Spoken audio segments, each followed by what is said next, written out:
Дараагийн мэдээг танилцуулъя. Сүүлийн үед Америкийн нэгдсэн улсын засгийн газар тэр дундаа ерөнхийлөгч Дональд Трамп Иран руу цэргийн ажиллагаа явуулж болцсохгүй гэсэн мэдээллүүд олон нийтэд ил болж байгаа. За үүнтэй холбогдуулан Америкийн нэгдсэн улсын тагнуулын төв газраас нэгэн зааварчилгааг перс хэлээр олон нийтэд түгээж байгаа юм байна. За перс хэлээр түгээж байгаа энэхүү мэдээлэл нь бол гол төлөв Иранд байгаа хүмүүсийг Америкийн нэгдсэн улсын тагнуулын байгууллагуудад хандаж одоо тус тагнуулын байгууллагын мэдээлэгч болох боломжийг нь хангах зорилготой ийм зааварчилгаа зөвлөгөөг өгч байгаа юм байна. За энэ үүнтэй холбогдуулан олон нийтийн сүлжээнд пост оруулсан. За ингэхдээ тагнуулын төв газартай холбоод барих аюулгүй аргуудыг санал болгосон.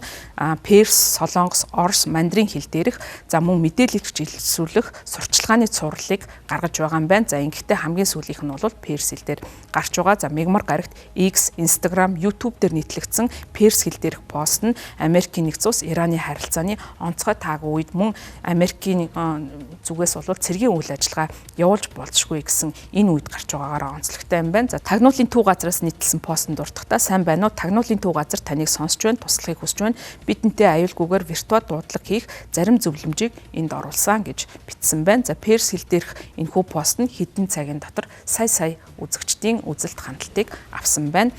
Тагнуулын төв газраас өмнө нийтэлсэн мэдээлэгч илсүүлэх видео бичлэгүүдээс үүдэлтэй шин зөвлөгөө их сурвалжийн талаарх дэлгэрэнгүй мэдээллийг өгөөгүй боловч тагнуулын төв газрын дарга Джон Рэдклифф хэлэхдээ эдгээр пост нь нөлөө үзүүлж байгаа гэж хэлсэн байна. За тухайлх юм бол энэ сарын ихэр хятад хэл дээр шин видео нийтлэгсэн. За энэхүү видео нийтлэгдсэний дараа өнгөрсөн жилээс бол ялангуяа хятадаас бол мэдээлэл өгөх нь нэмэгдэж байгаа гэсэн ийм мэдээллийг өгч байгаа юм. За өнгөрсөн жил тагнуулын төв газраас хятад хэл дээрх видео кампанит ажил гаргасан. Хятадын олон иргэнд бол энэ хүрсэн. За хятад амьдрал ахуйгаа улс орноос сайжруулах арга замыг эрэлхийж байгаа үүнээс ч олон хүн байгаа гэдгийг бид мэдэж авсан гэж тагнуулын төв газрын дарга хэлж байгаа юм. Тагнуулын төв газар мөн мэдээлэх боломжтой хүмүүсийг хувийн веб хөтөж ашиглах ул мөрөө далдлахын тулд интернетийн түүхээ устгахыг уриалсан байна. За зааварт тагнуулын төв газар олон нийтийн вебсайт эсвэл хэрэглэгчийн хувийн мэдээллийг нуух зорилготой тусгай хэрэгслүүдийг ашиглан хандахыг мэдгдсэн. За мөн интернетийн хэсэг болох дарк нэтээр хэрхэн холбогдох аргуудыг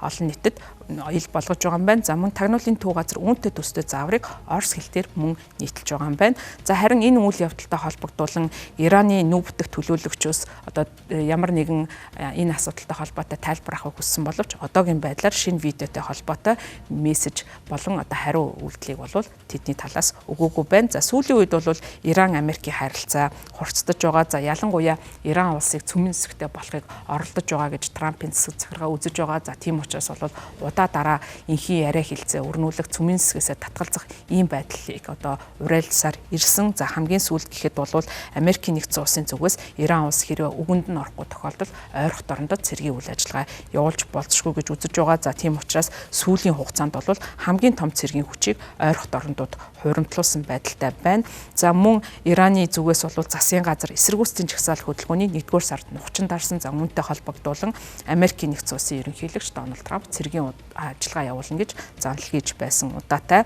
За мөн одоо Ираны цөмийн хөтөлбөртөө яриа хэлцээрүүд явагдаж байна. Хэрвээ цөмийн хөтөлбөртөө яриа хэлцээнд орохгүй бол мөн цэргийн ажиллагаа явуулна гэсэн анхааруулгыг өгөөд байгаа. За мөн энэ 7 хоногийн сүүлээр цөмийн хэлцээний өөр нэгэн үе шат болохоор төлөвлөгдсөн байна. За мөн Иранд бол сүүлийн үед дотоод өвмөн самун дахин дэгдэх ийм магадлал ажиглагдаж байгаа. За тухайлах юм бол оюутнууд даваа гарагт Теграны их сургуулиудад засгийн газрын эсрэг жагсаал цуглаан зохион байгуулах нь харагдаж байгаа юм. За өөрөөр хэлбэл Америкийн нэгдсэн улсын зүгээс гаднаас нь одоо хүчээр далайлах бодлогыг хэрэгжүүлж байгаа. За мөн дотроос нь бол тухайн одоо нийгмийг нь бол эвдэх ийм бодлого хэрэгжүүлж байгаа нь тагнуулын төв газраас өгч байгаа мэдээлэгч илсүүлэх үйл ажиллагаа нь ямар нэгэн байдлаар холбогдож байгаамаа.